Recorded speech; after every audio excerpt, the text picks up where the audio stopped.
Quel est le but du social et de sa conformité? C'est d'éviter toutes les difficultés et que le client n'ait pas de soucis dans la gestion de son personnel. C'est principalement l'annulation de 90% des questions de droit qui posent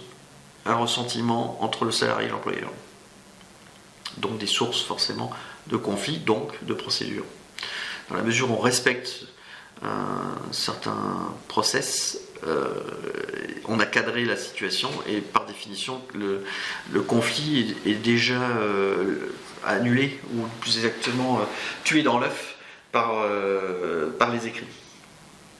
L'application du droit de manière la plus stricte permet de supprimer 80% des conflits. En ce qui concerne le social et sa conformité, l'expérience me démontre qu'il y a deux vecteurs principaux de sujets dans cette matière, à savoir en amont un contrôle du réglementaire du droit, vérifier que tout est en norme, que tout est bien inscrit, notamment au niveau des prévoyances et le suivi surtout de la gestion du contrat de travail, que nos juristes mettent en place par le biais également de procédures, et accessoirement, mais principalement au niveau des soucis du chef d'entreprise, le suivi des contentieux qui se fait en amont avec une discussion avec les avocats qui sont susceptibles de gérer le prud'homme, de sorte à ce que la gestion soit relativement fluide du dossier et que le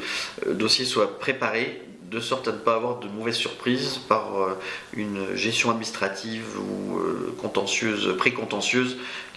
qui soit trop aléatoire. Le résultat